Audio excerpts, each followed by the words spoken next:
Muy bien, chicos, buenos días. En este caso vamos a continuar con nuestra clase que sería precisamente respecto a farmacología cardiopulmonar, que es precisamente nuestro último tema respecto a los parciales que hemos estado viendo. ¿Sí? Para esto vamos a ver primero principios básicos precisamente de lo que es la cardiología, y precisamente vamos a ir viendo cómo es estas funciones normales para en los días de clase que tenemos estar viendo la parte práctica, sobre todo considerando el electrocardiograma, que va a ser precisamente el, mm, el tema un poquito más fuerte dentro de esta última temática parcial. Entonces, obviamente, dentro de este tema vamos a ver cuáles son algunas interacciones con estos medicamentos y cómo es que hay que darlos, sobre todo porque hay muchos medicamentos cardiogénicos y obviamente que nos van a despertar dudas en cuándo utilizarlos y cuándo no usarlos. Entonces, en este caso, vamos a ver primero lo que es el tema de lo que es la renina y la angiotensina, o lo que es el sistema renina-angiotensina, de acuerdo, que es el SARS, entonces, o el RAS, perdón. Entonces, vamos a hablar precisamente de esto. Como tal, hay que entender que este sistema, el RAS, el sistema renina-angiotensina, como tal, no es un sistema o no es una cuestión de medicamentos, ¿de acuerdo? Sino es cómo es que nuestro cuerpo mantiene esa presión eh, en un límite, o más bien que lo mantenga esa homeostasis de nuestra TEA, es decir, de nuestra tensión arterial, ¿sí? Entonces, obviamente, por ahí como lo va diciendo nuestra diapositiva, el sistema renina-angiotensina o el RAS participa en la fisiopatología de la hipertensión, ¿sí? Entonces, para ser específico, es precisamente el sistema bajo el cual evita que nuestro cuerpo tenga hipertensión, sobre todo que tengamos algún tipo de insuficiencia cardíaca, algún tipo de insuficiencia congestiva, que esto ya lo habíamos hablado eh, anteriormente, que tengamos un infarto en miocardio o incluso que tengamos algún tipo de nefropatía. ¿De acuerdo? Entonces recordar que el sistema RAS para lo que sirve es para evitar, es decir, controla esta parte, ¿sí? Únicamente lo va a controlar. No significa que gracias a ella estemos inmunes precisamente a lo que es la enfermedad. Obviamente podemos, por medio de distintos factores, podemos romper este sistema y desarrollar cualquiera de estas enfermedades, ¿sí? Ahora, nosotros lo tenemos por ahí, pues obviamente participa en la regulación de la presión arterial, de la liberación de aldosterona, ¿sí? De la absorción de sodio, de la homeostasis de electrolitos y de algunos fluidos, y de la remodelación vascular, en este caso obviamente de cómo se van formando nuestras arterias y venas, o si tuviéramos un corte o cualquier tipo de pérdida, pues cómo es de que estas revascularizaciones se van generando. Y ojo, aquí son precisamente estos factores que acabo de mencionar los que pueden romper precisamente a este sistema, y rompiéndose este sistema, pues el paciente puede generar algunas de estas patologías. Obviamente el clásico es la ingesta exagerada de sodio, es decir, de sal, y una vez que se esté ingiriendo estas cantidades tan grandes de sodio, pues obviamente el paciente puede desarrollar insuficiencia cardíaca, puede generar lo que es hipertensión y un largo etcétera, ¿sí? Son de muchas formas, ya las iremos viendo. Ahora, nosotros debemos de entender, no, lo vamos a ver dentro de este mejor. Nosotros debemos de entender que nuestro sistema renina-angiotensina-aldosterona, que son precisamente el RAS, ¿cómo es de que se va a llevar a cabo? ¿Sí? Bueno, para llevar a cabo esto, nosotros debemos entender una cosita, y es que todo se va a centrar, obviamente depende, pero vamos a poner todo que empiece con un aumento de presión arterial, ¿sí? No necesitamos precisamente que el paciente se vaya a enfermar, no. Vamos a manejarlo precisamente con el hecho de que el paciente puede simple y sencillamente tener un estrés muy grande, ¿sí? Pues ¿sabes qué? Voy reprobando durante estos 2 parciales, voy reprobando todos los, ¿cómo llamarlo? Voy reprobando los parciales, ¿sí? Y tengo que pasar el tercero porque si no, no voy a reprobar farma. Entonces, estamos sometidos a una presión, estamos aumentando nuestra presión arterial debido al estrés. Bien, entonces, tenemos cualquier situación que aumente la presión, ¿sí? O, bueno, la que ustedes quieran, para no poner tantos ejemplos. En este caso, ¿qué es lo que va a pasar? ¿Sí?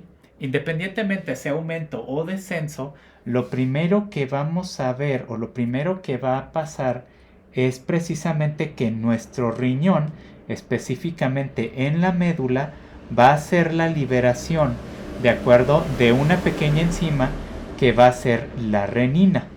¿Sí? Es decir, el riñón va a liberar a nuestra sangre precisamente esta enzima llamada renina. Y esta renina a su vez se va a ir a buscar o va a ir a encontrarse a una proteína que se encuentra en la sangre que se llama angiotensinógeno.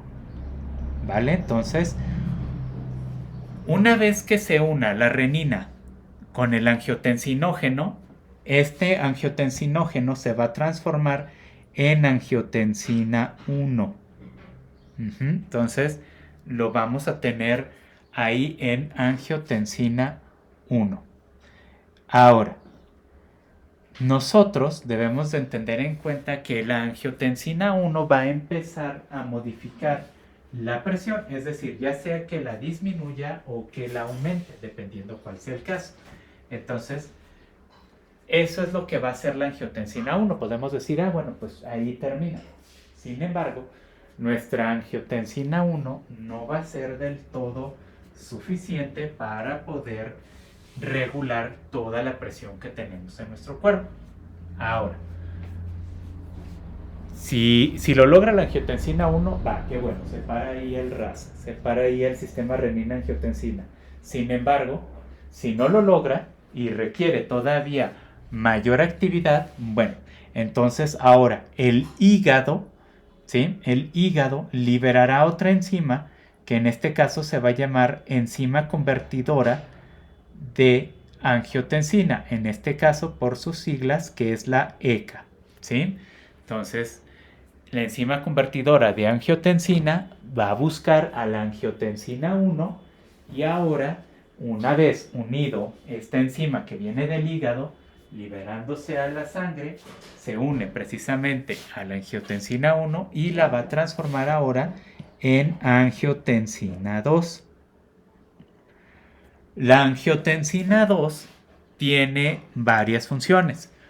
Una de ellas es, igual que la angiotensina 1, que disminuir o aumentar la presión dependiendo lo que necesite nuestro cuerpo de manera natural, y se supone que normalmente ella debería de poder controlar cualquier situación de hipertensión o de hipotensión que tengamos, ¿sí? Sin embargo, si la hipertensión se debe a otros factores, ¿sí? En este caso, como podemos decir, a lo mejor el paciente tiene hipertensión, bueno, se le aumentó la presión, para no mencionar hipertensión, se le subió la presión por estar consumiendo mucha grasa y mucha sal. Unos tacos de carnitas, lo que ustedes quieran. Entonces, ahí lo que va a hacer la angiotensina 2, por mucho que ella lo intente, no va a poder contra estos factores, es decir, no va a poder disminuir la presión ella solita. Entonces, lo que va a hacer la angiotensina 2 es ir precisamente a la glándula suprarrenal, estimularla y liberar una hormona que en este caso va a ser la aldosterona. La aldosterona como tal va a estimular precisamente a la corteza del riñón para que haya un aumento precisamente de agua o que requiera más agua, lo que va a hacer que una de dos, o tengamos una retención de sodio, es decir, de sales, si requiriéramos que se aumentara la presión, o tuviéramos una dilución y básicamente una eliminación de estas sales. Si lo que queremos es bajar la presión, ¿sí? Entonces, ahí está. Recuerden, este camino alterno que está manejando la angiotensina 2 va a ser precisamente siempre y cuando el paciente tenga un problema en su dieta, ¿sí?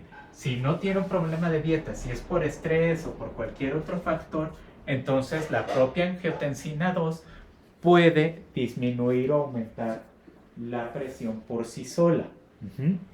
Entonces, esto que acabo de explicar es precisamente el camino que sigue el sistema renina-angiotensina, ¿sí? Que son obviamente los métodos por los cuales nuestro cuerpo puede regular la presión. Aquellos que no sean hipertensos o que no tengan hipotensión, es decir, que no tengan problemas cardiovasculares, bueno, indica que su cuerpo tiene un buen sistema renino-angiotensina. En mi caso, que yo sí soy hipertenso, bueno, indica que en alguna parte de mi cuerpo, o en alguna parte de este sistema hubo un fallo y ya no puedo precisamente regular bien la presión. Así es como se trabaja en este sentido.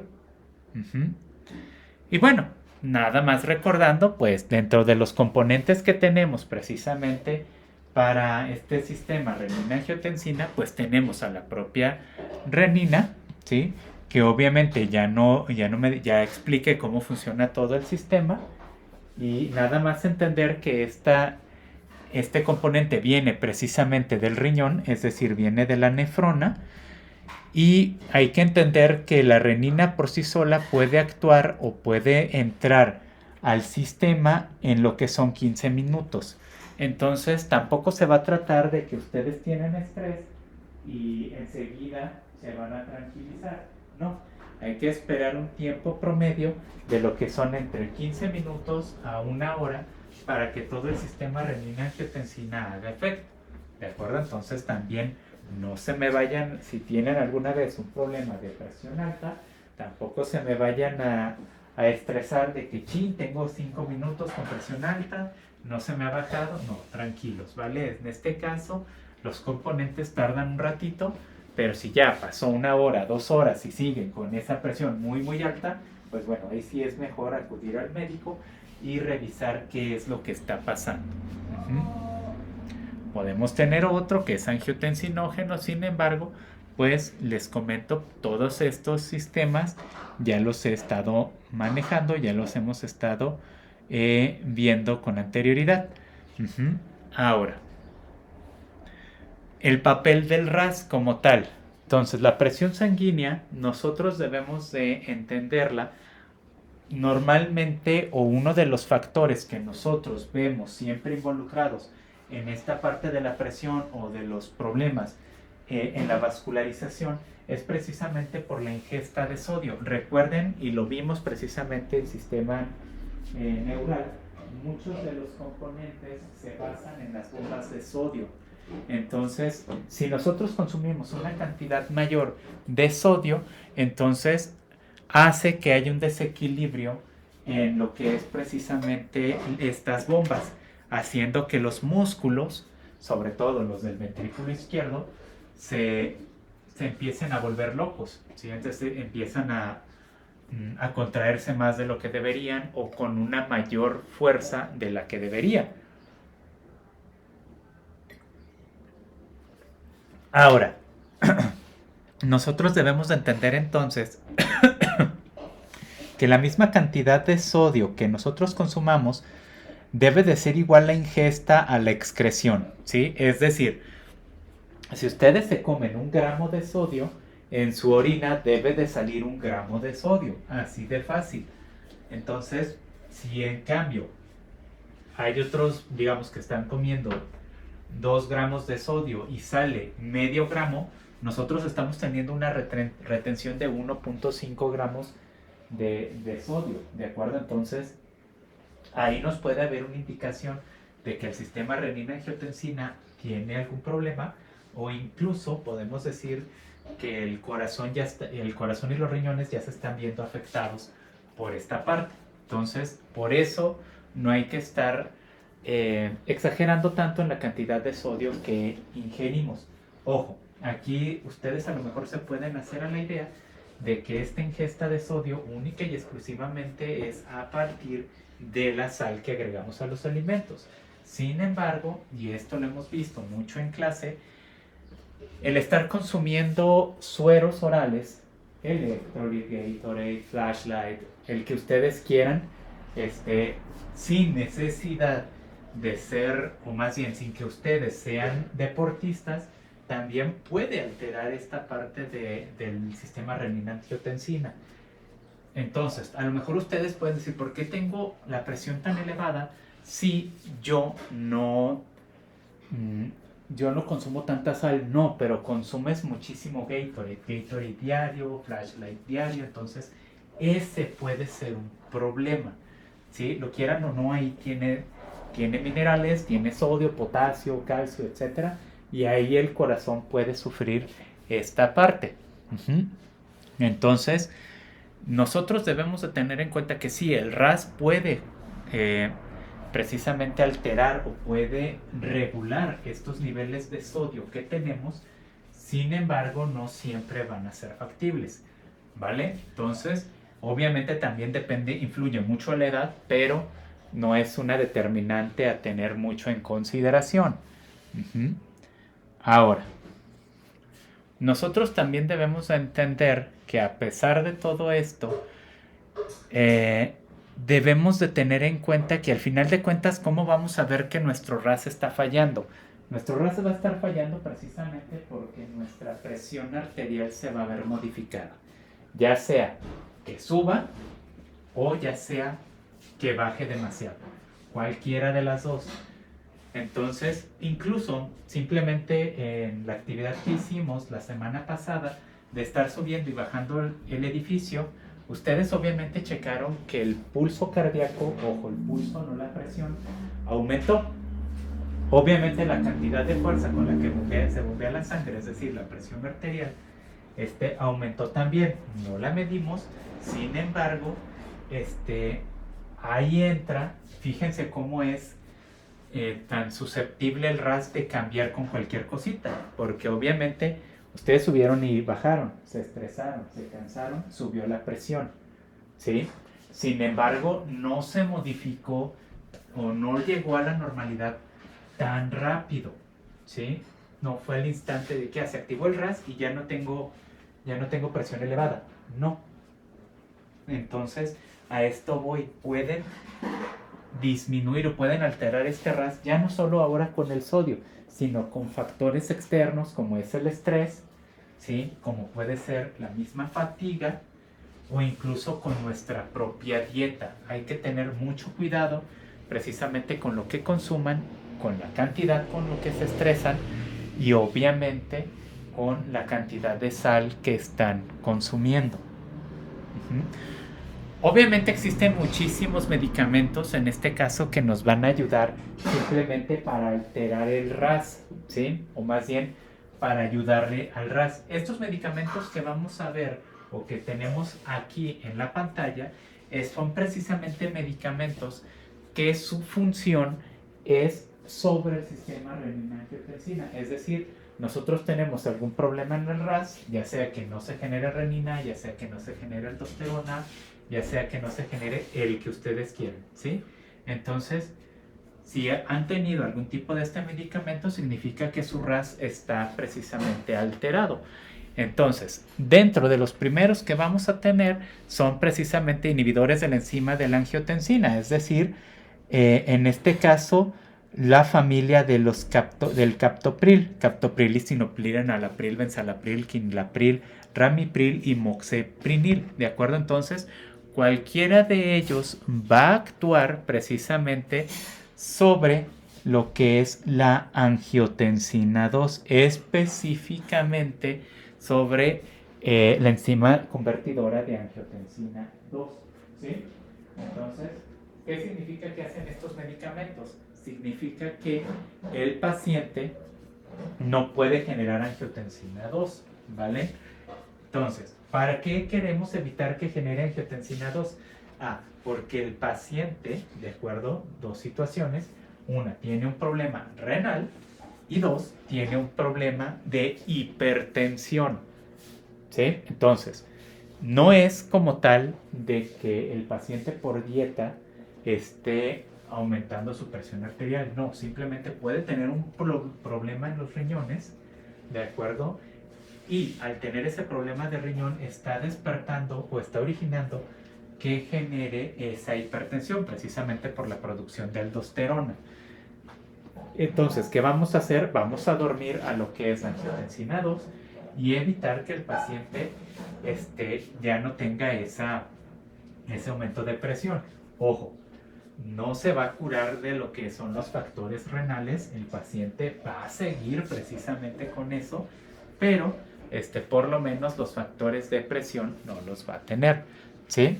Entonces ahí vemos precisamente, puede ser para cualquier actividad cardiológica que nosotros vemos, hipertensión, infarto, paro cardíaco, nefropatía y crisis renal. Sin embargo, su mayor efecto se encuentra precisamente en las regulaciones cardiogénicas, ¿de acuerdo? Reguladas o más bien relacionadas precisamente con lo que es los daños nefrológicos. Entonces, si alguna vez les están dando algún familiar suyo o algún paciente que tenga de la familia del captopril, pues obviamente vamos a encontrar que estos pacientes tienen este problema en el riñón, ¿sí? Entonces, ¿tengo hipertensión? Sí, pero también veo que tienes problemas en tu riñoncito, entonces captopril, ¿vale? Vamos a poner un ejemplo, no sé, vamos a poner que tenemos un paciente con, obviamente, llega y tiene una presión elevadísima, ¿sí? O bueno, si quieren que tienen un gasto cardíaco muy grande, se cansa muy seguido, pero resulta que ustedes están viendo que el paciente les dice que en su dieta toma muchísimo refresco y que incluso le duele al orinar. Entonces, ahí obviamente debemos de sospechar, se podrían hacer estudios, ¿de acuerdo? Pero nosotros podríamos hacer tenemos una sospecha de que obviamente el riñón está afectado y eso es lo que está haciendo que se eleve la presión. Entonces el medicamento debería de ser el captopril, ¿sí? Entonces, bueno, por ahí obviamente están nosotros en el apilato, el fosonipril, pero obviamente son de la misma familia. Ahora, dentro de otros vamos a tener los bloqueadores del receptor de angiotensina, ¿sí? En este caso, vamos a tener a lo que es la familia del losartán. En este caso, obviamente, vamos a tener que son precisamente medicamentos que son casi de uso exclusivo para lo que son los pacientes hipertensos, ¿sí? O para lo que son daños cardíacos congestivos. Es decir, que poco a poco se está aumentando lo que es la cantidad de sangre en el corazón, ¿sí?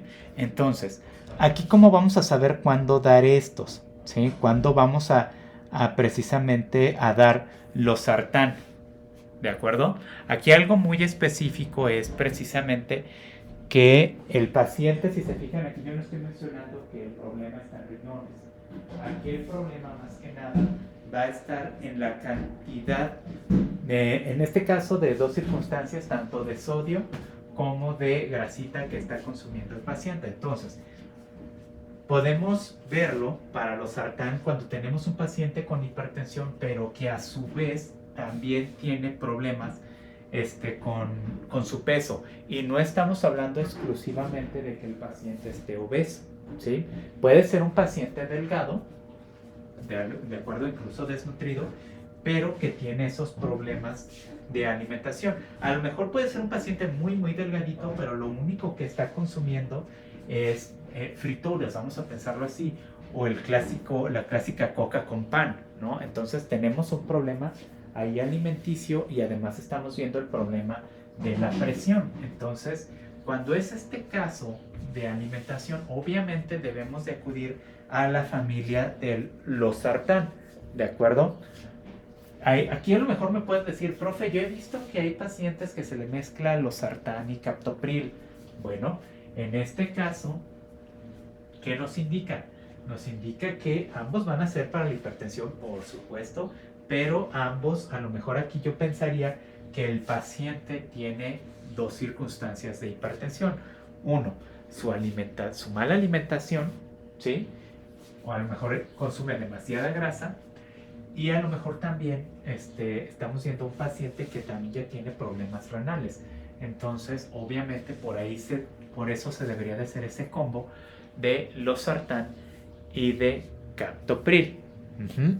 Ahora, tener en cuenta tanto de la familia del captopril como para la familia de losartán son medicamentos que generalmente deben de darse cada 12 horas, los dos, siempre y cuando estemos regulando normalmente al paciente.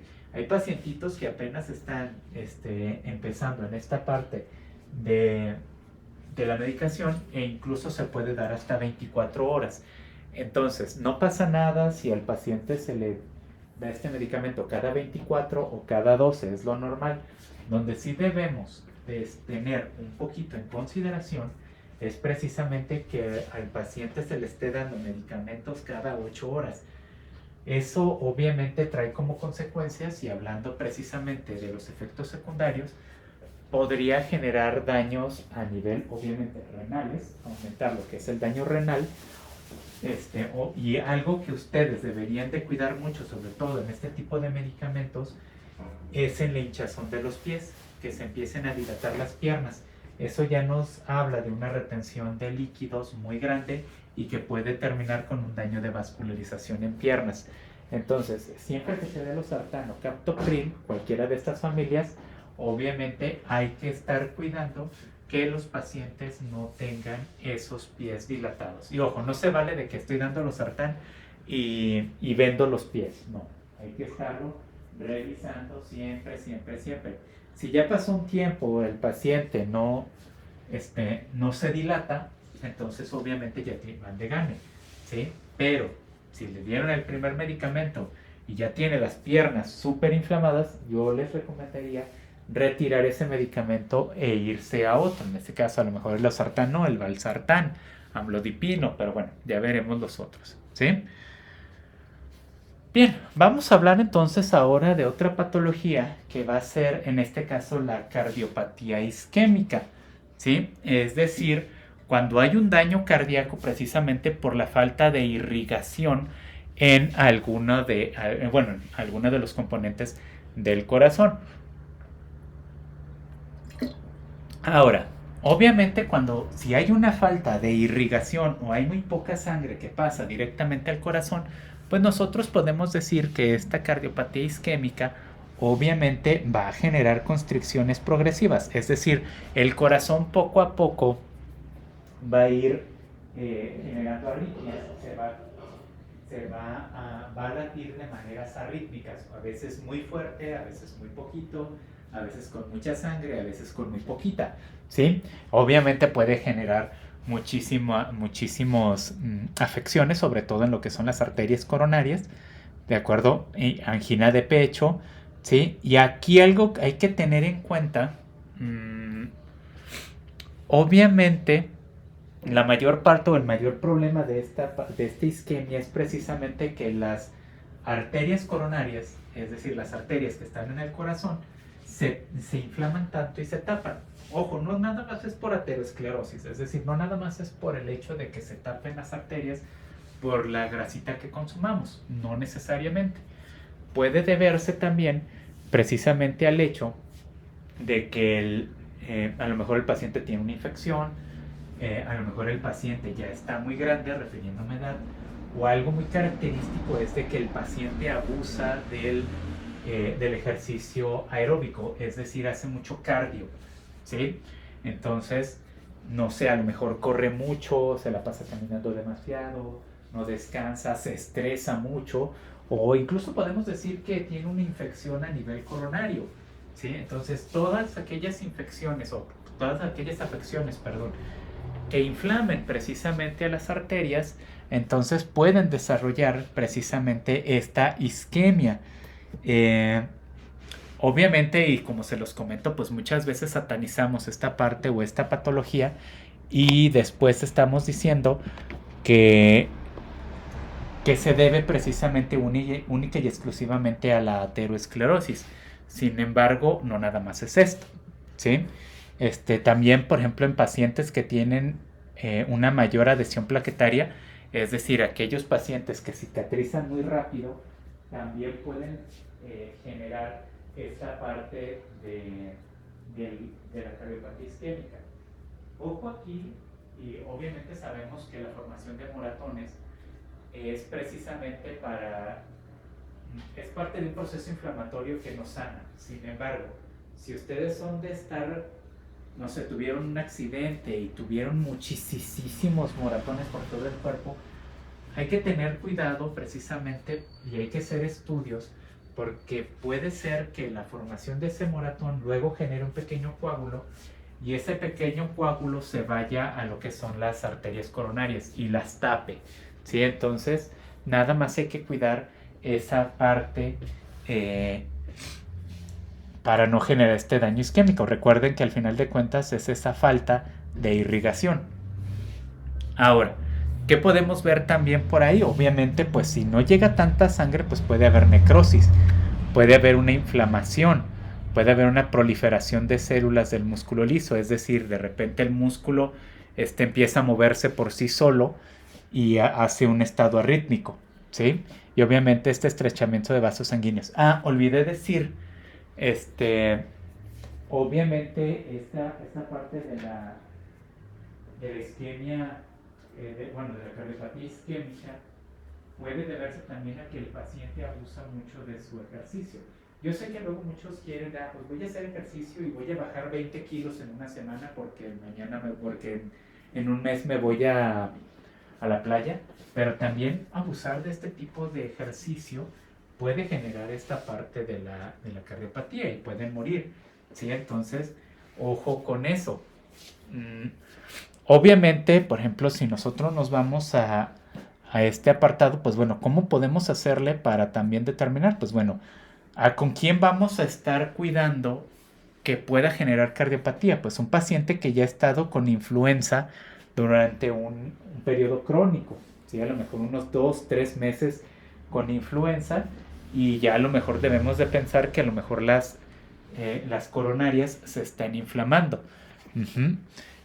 Alta presión durante el ejercicio físico, sobre todo, y hablando de ejercicio físico y también de estrés emocional, aquí mucho cuidado sobre todo cuando se me estresen y les empieza a doler la cabeza, ¿sí?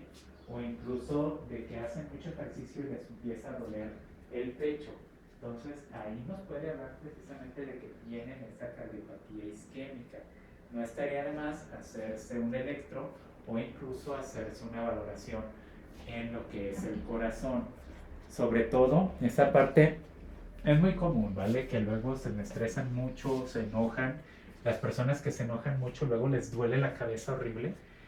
Y además, un síntoma que no está aquí escrito, pero que nosotros lo sabemos de antemano, es precisamente los derrames en los ojos, ¿sí? Entonces, de repente vemos al pacientito que está, no sé, de repente está hablando y de repente el ojito se le vuelve todo rojito. Entonces, ahí podemos hablar de una de dos: o el paciente tiene hipertensión o el paciente tiene una cardiopatía isquémica, ¿sí? Entonces, hay que tener esa valoración. Entonces, mucho cuidado con enojarse mucho, estresarse mucho o hacer ejercicio de más. Entonces, ahí está. Ahora sí, ¿qué tipo de medicamento entonces podemos dar precisamente en este tipo de cardiopatía isquémica? Sobre todo para ir desinflamando lo que son las arterias. Y ojo, por ejemplo, en el primer caso de que son los nitratos orgánicos, que puede ser cualquiera de los que estamos viendo aquí, lo voy a hacer un poquito más recto, cualquiera de los que estamos viendo aquí, pues obviamente todos van a ser precisamente para esta parte de que, pues el paciente le duele el pecho, mucho el dolor de cabeza por estrés, ¿vale? Y obviamente acompañado con ese desgaste cardíaco. Entonces, los nitratos obviamente deben de darse de manera, ya sea intramuscular o, de preferencia, darlos también de manera inhalada. Entonces, aquí nada más tener en cuenta una cosita, ¿sí? Y es precisamente Eh, por ejemplo, cuando el paciente, para los nitratos yo lo utilizaría cuando ya está afectando sí el corazón, pero como efecto secundario también nos está afectando a lo que es la respiración.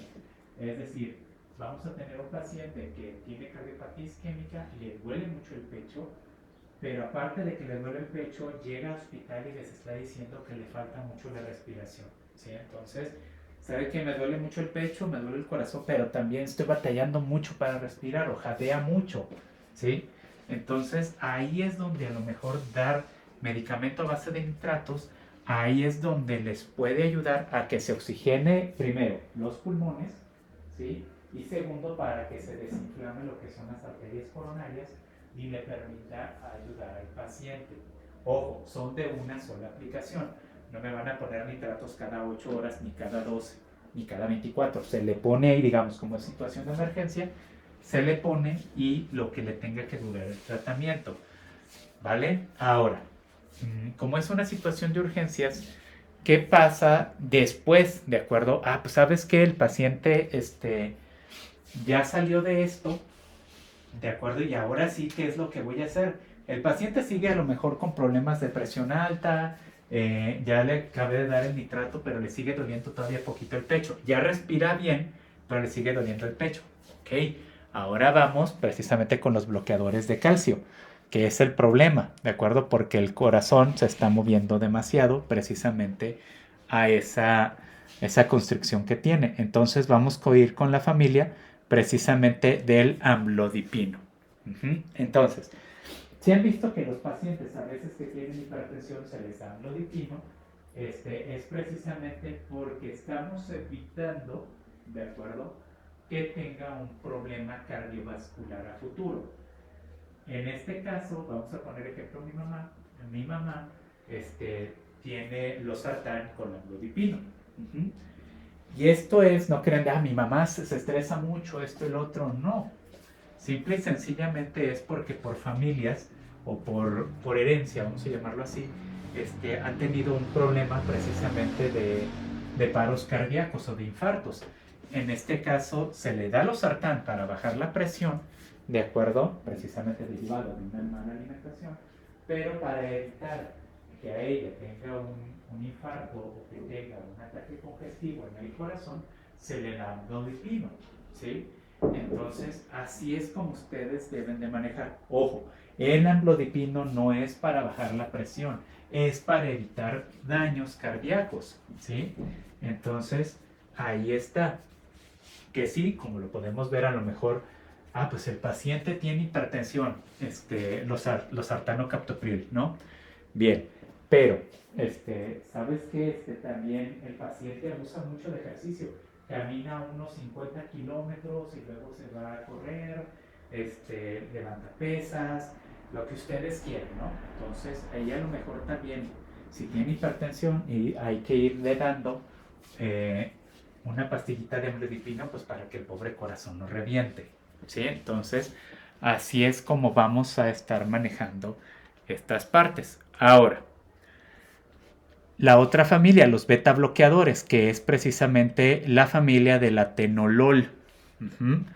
En este caso lo vamos a estar hablando para cuando, sí, el paciente también, cuando el paciente tiene un problema de hipertensión, vamos a decirlo tal cual, pero cuando aquí es más que nada cuando el paciente tiene un problema de ritmo cardíaco.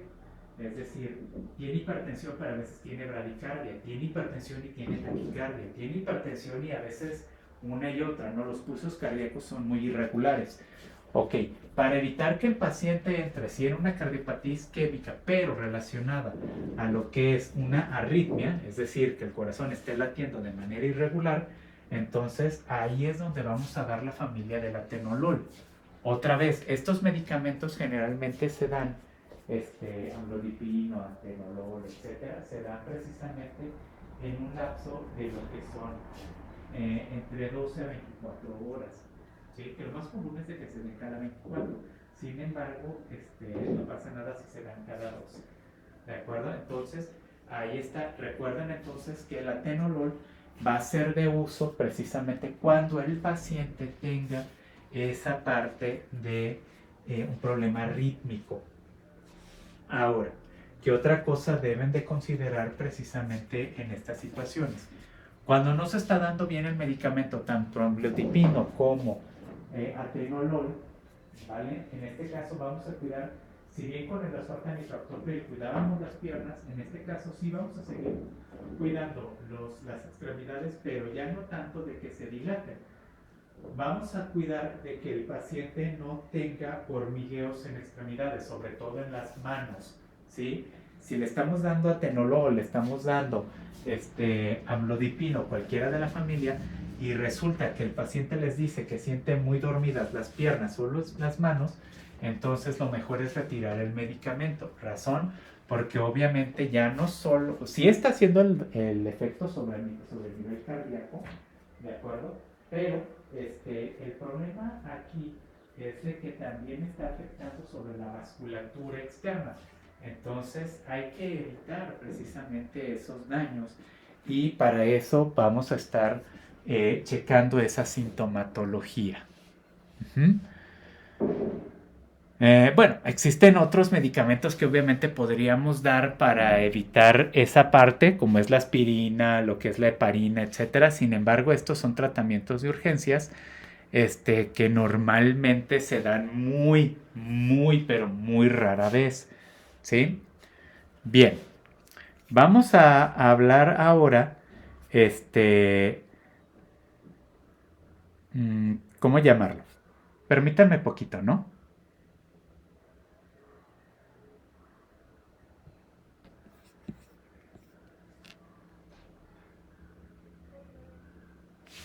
Bueno, no, nada más permíteme poquito, permíteme.